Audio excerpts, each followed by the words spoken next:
The dead woman's voice came through the radio at exactly 3:17 a.m., clear as daylight and twice as cold. "Marcus, can you hear me?" Marcus Chen's coffee mug slipped from his fingers, shattering against the concrete floor of the radio station's basement. Hot liquid splashed across his sneakers, but he didn't notice. His hand hovered over the broadcast board, trembling like a leaf in a hurricane. The voice belonged to Sarah. His Sarah, who'd been dead for 3 years, 2 months, and 16 days. "I know you're there," the voice continued, crackling slightly through the old speakers. "You always work the graveyard shift on Thursdays. Some things never change." WKRP was supposed to be playing automated programming at this hour. Smooth jazz and late-night talk radio syndicated from stations 3 states over. Marcus had been editing tomorrow's morning show promos when the dead air suddenly filled with her voice, as natural as if she were sitting beside him. He grabbed his headphones, pulling them tight against his ears.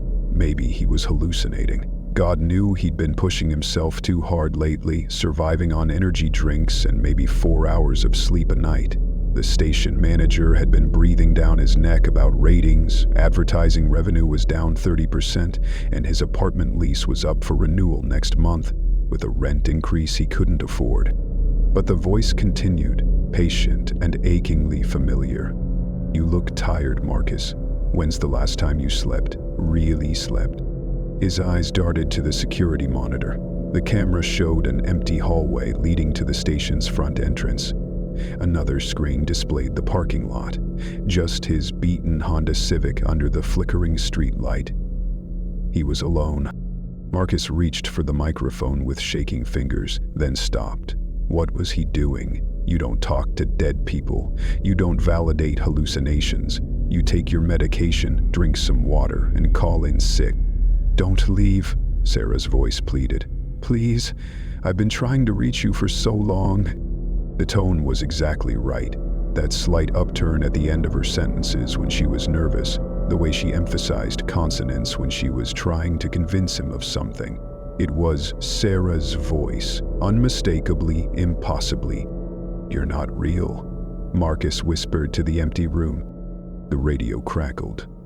"Touch the dial, Marcus, 107.3. I'm on 107.3. His hand moved to the tuning knob before his brain could stop it. The numbers on the digital display scrolled past the normal frequencies: 101.5, 103.2, 105.7, and then something impossible. 107.3. The dial shouldn't go that high. The FM band ended at 108. Static filled the speakers, then cleared. "There you are." Sarah's voice was stronger now, more present.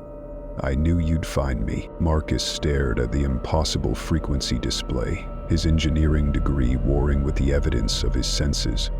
FM radio simply didn't broadcast at 107.3 megahertz.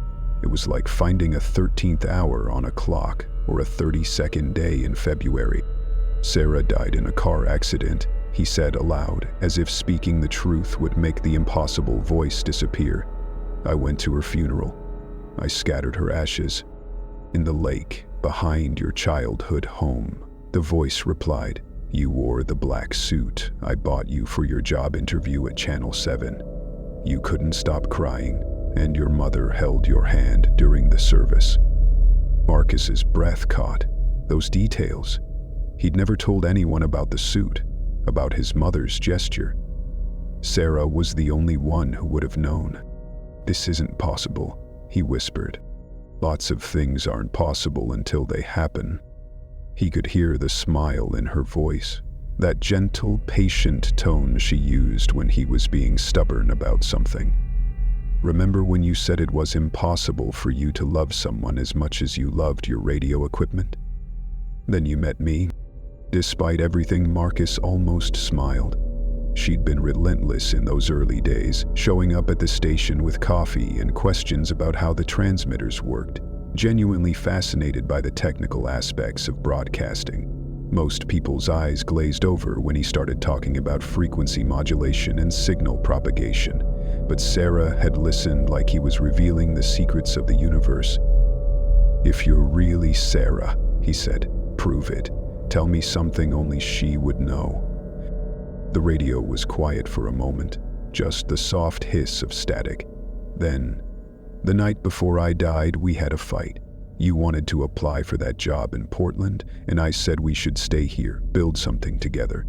I was scared you'd leave me behind if you got successful. I said some things, cruel things, about your ambition, about how you cared more about your career than our relationship." Marcus closed his eyes. The memory was a knife blade, sharp and precise. Their last conversation had been ugly, full of accusations and hurt feelings. He'd stormed out to cool off, planning to come back and apologize. Sarah had texted him 3 hours later, "Drive safe. I love you." He'd been too proud to respond immediately. She'd died 20 minutes after sending that text.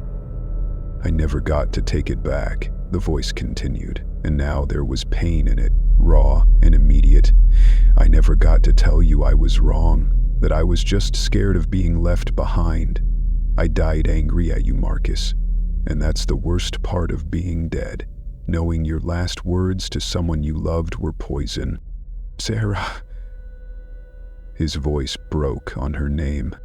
"I've been trying to reach you for so long, every frequency, every wavelength. Do you know what it's like to scream into the void and have no one hear you? To watch the person you love fall apart and not be able to comfort them?" Marcus thought about the past 3 years. The drinking, the isolation, the way he'd thrown himself into work to avoid thinking about anything else. How many nights had he sat in this exact chair, editing audio until his eyes burned, anything to keep busy? "I hear you now," he said. "I know, I can feel it when you listen. It's like being able to breathe again."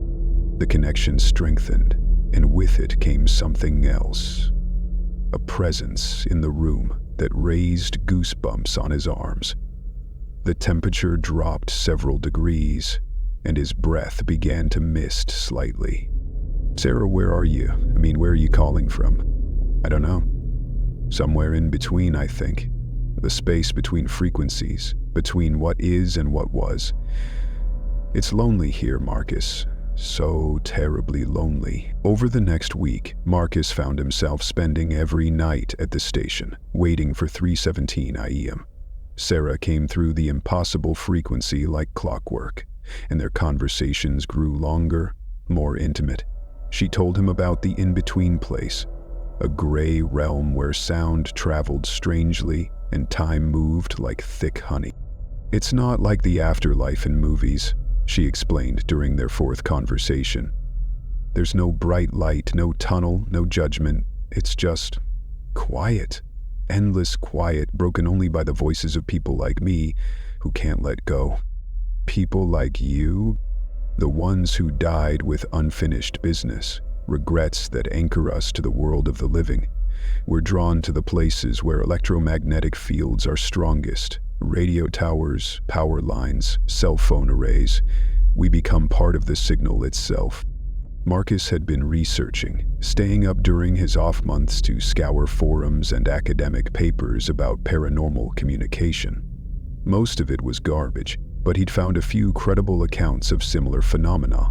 Electronic voice phenomena, they called it. EVP. Voices of the dead caught in radio static, recorded on old cassette tapes, embedded in the white noise between television channels. But this was different. This was a two-way conversation, clear and sustained. This was impossible, and it was happening. "Are there others?" he asked. "Other voices?" "Many, but most people can't hear us clearly. We sound like static to them, or strange music, or voices speaking backwards. You're different, Marcus. You always were sensitive to frequencies other people couldn't detect. Remember in college, how you could always tell when the equipment was about to fail? You'd hear tiny changes in the signal that no one else noticed.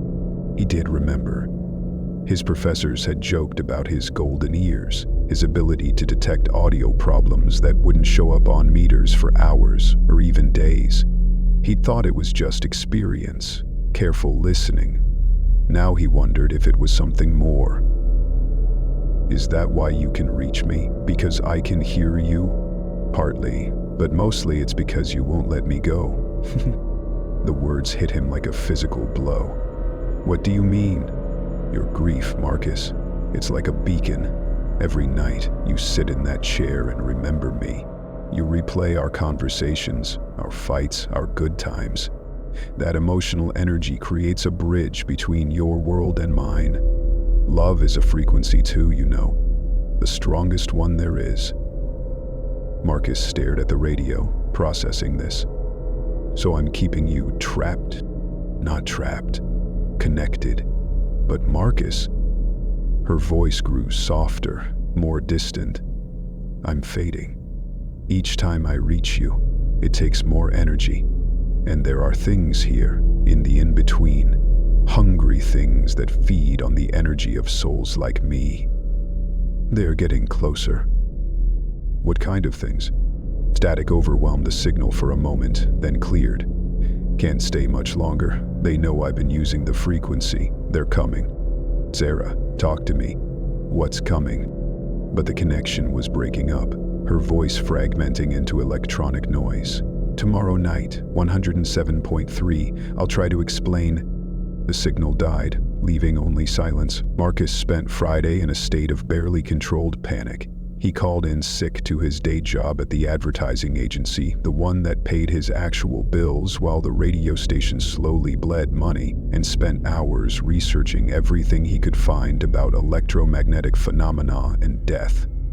The internet was full of pseudoscience and wishful thinking, but buried in the noise he found fragments of something that might be truth. Dr. Elena Vasquez at Stanford had published a paper in 2019 about consciousness as an electromagnetic field. The human brain, she argued, was essentially a biological radio transmitter, generating electrical impulses that created a unique frequency signature for each individual. When the body died, that signature might persist briefly in the electromagnetic spectrum before dissipating. Briefly was the key word. According to Vasquez's research, these consciousness echoes typically lasted no more than a few hours, maybe days in rare cases. Sarah had been dead for over 3 years. Unless something was sustaining her signal, amplifying it. Marcus thought about what she'd said. Love as a frequency, grief as a beacon. His own emotional attachment keeping her tethered to a realm between life and death. It should have been comforting, proof that love could transcend even death itself. Instead, it terrified him. He arrived at the station 2 hours early, checking and double-checking the equipment. Everything had to be perfect. If Sarah was in danger, if something was hunting her in that gray space between frequencies, then their connection might be her only lifeline. At 3:17 a.m., he tuned to 17.3. Static. More static. Then, faintly, Marcus. Her voice was weaker tonight, filled with what sounded like exhaustion. I'm here. Are you okay? Define okay? A bitter laugh. I'm dead, talking to my living boyfriend through an impossible radio frequency while being hunted by things that shouldn't exist. But hey, at least I can still make jokes. Despite his worry, Marcus smiled. That was his Sarah, deflecting fear with humor, even in the face of the impossible. Tell me about these things that are hunting you. They're hard to describe. Imagine static given form and hunger. They feed on the energy that keeps souls like me coherent. When they're done, there's nothing left, not even memory. How long do you have? Hours, maybe less. They're close now. I can feel them moving through the frequencies, following the trail of our conversations. Marcus's hands clenched into fists. There has to be something I can do, some way to help you. There is, Sarah said quietly, but you won't like it. Tell me. Let me go, Marcus. Stop listening. Stop remembering. If you cut the connection, they'll lose my trail. I'll fade naturally, the way I should have 3 years ago. No, the word came out sharper than he intended. There has to be another way. Marcus. No, I just found you again. I'm not losing you a second time. You never lost me, Sarah said gently. I've been with you every day since I died. Every time you played my favorite song on the radio. Every time you drove past our old apartment. Every time you couldn't bring yourself to delete my pictures from your phone.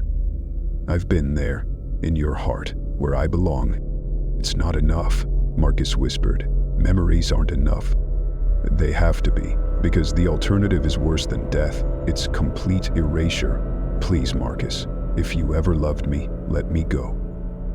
The radio began to emit a sound Marcus had never heard before, a low, oscillating tone that seemed to come from everywhere at once. The temperature in the room plummeted, and frost began forming on the equipment. They're here, Sarah whispered, terror creeping into her voice.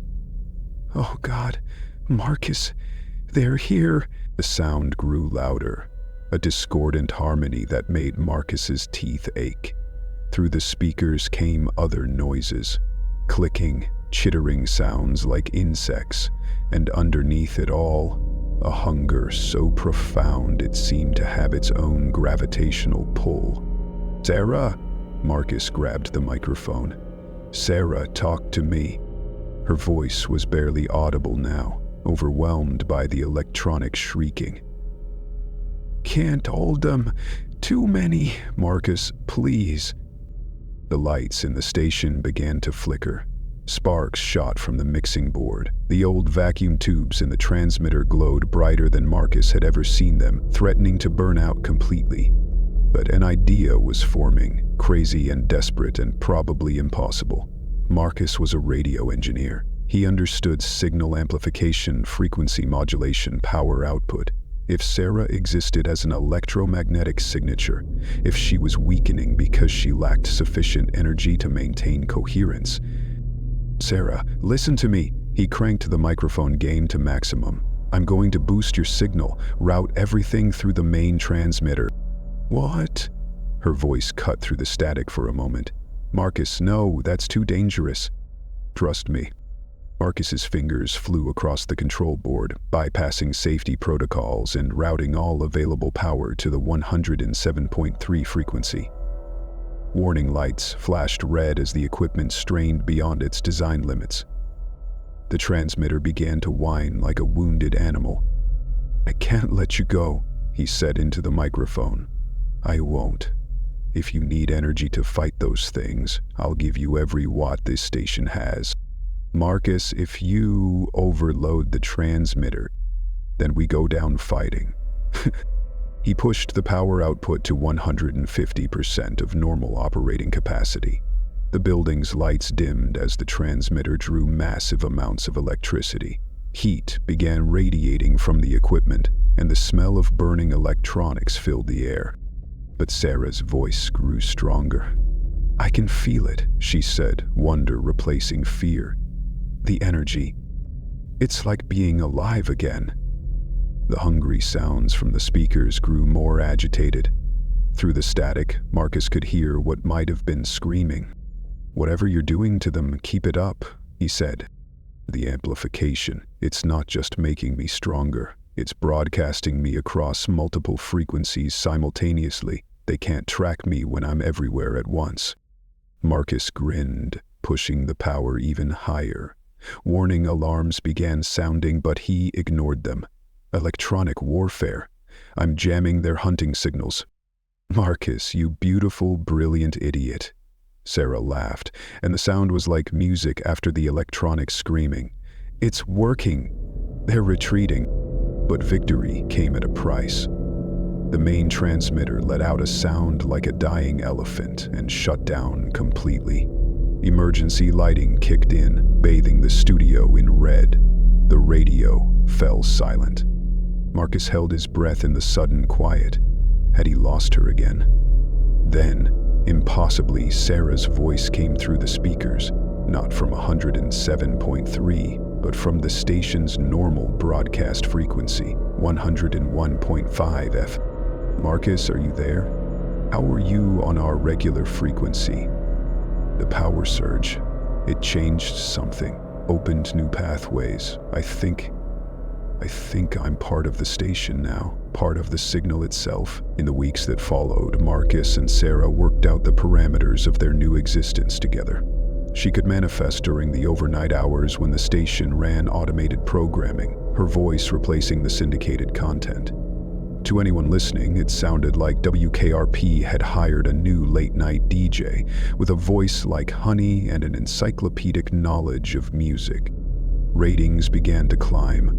The mysterious night shift host, who called herself Sarah Frequency, became something of a local legend. She took requests, told stories, and had an uncanny ability to play exactly the right song for lonely insomniacs and third-shift workers. Marcus programmed the automated systems to route incoming calls to his personal line, letting Sarah interact with listeners in real time. "You know this can't last forever," she told him one night during a quiet moment between songs. "Sooner or later, someone's going to figure out that Sarah Frequency doesn't have a work visa or a social security number." "We'll figure it out," Marcus replied. "Maybe I can create a fake identity for you. Say you're working remotely from another studio. And when they want to meet me in person?" Marcus fell silent. It was the elephant in the room, the fundamental impossibility of their situation.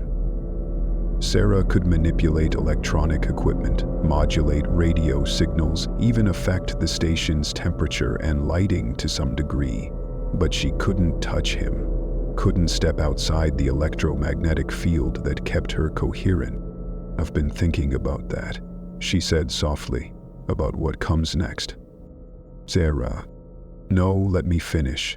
These past few weeks have been a gift, a chance to say goodbye properly, to tell you all the things I should have said when I was alive. But I'm not alive, Marcus, and you are. I don't care. I do, because I love you. And love means wanting what's best for the person you care about, even when it hurts." Through the control room window, Marcus could see the empty DJ booth where Sarah's presence was strongest. Sometimes, if he looked just right, he could almost see her outline shimmering in the air like heat distortion. "You're the best thing that ever happened to me," he said. "Even dead, you're still the best thing. Then live for me, Marcus. Really live. Not this half-existence where you spend every night talking to a ghost. Find someone who can hold your hand, someone who can grow old with you. There is no one else. There will be, when you're ready, when you let yourself be ready." The request line began ringing, and Sarah smoothly transitioned into her DJ persona, taking a call from a trucker driving through the night. Marcus listened to her easy banter with the caller, the genuine warmth in her voice as she helped him pick a song for his wife back home. She was right, of course. She always was. 3 months later, Marcus stood in the parking lot of WKRP at sunrise, watching the demolition crew prepare their equipment. The station had been sold to a corporate chain that planned to tear down the old building and broadcast from a modern facility across town. Sarah Frequency's mysterious overnight show had boosted ratings enough to save the station from bankruptcy, but not enough to keep it from being absorbed by a larger company. "So this is it," Sarah's voice came through his portable radio. The crew had left most of the transmitter equipment running until the moment of demolition, allowing Sarah to maintain her signal. "We could ask the new owners if they need an overnight DJ," Marcus suggested, though he knew it was pointless. Corporate radio didn't work that way. Everything would be automated, syndicated, focus grouped into blandness. "Marcus." Sarah's voice was gentle but firm. "It's time." He closed his eyes, feeling the morning sun on his face. In a few hours, the building would be rubble. The transmitter that had given Sarah a voice would be silent forever. She would fade back into whatever realm existed between frequencies. and this time there would be no amplification to save her. "I'm scared," he admitted. "I know. So am I, but being scared doesn't mean we can't be brave." The demolition foreman waved at Marcus, indicating they were ready to begin. In the distance, he could see curious onlookers gathering to watch the old building come down. Some of them were probably listeners, fans of Sarah Frequency, who had no idea they were witnessing the end of an impossible love story. "Will it hurt?" Marcus asked. "When the signal dies?" "I don't think so. I think it'll be like falling asleep, peaceful. I love you, Sarah. I love you too. More than radio waves, more than frequencies, more than the space between heartbeats. I love you in ways that don't have words." The first swing of the wrecking ball shattered the building's eastern wall. Dust rose in clouds and sparks flew from severed power lines. Sarah's signal flickered but held. "Marcus, I need you to promise me something. Anything. Live. Really truly live. Fall in love again. Have the family we never got to have. Grow old and tell stories about the crazy girl who fell in love with a radio engineer."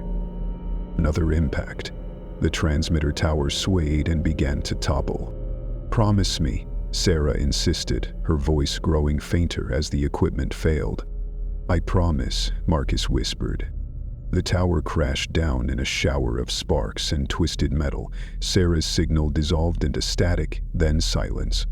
Marcus stood in the dust and debris, holding the quiet radio, and for the first time in 3 years, he truly let her go.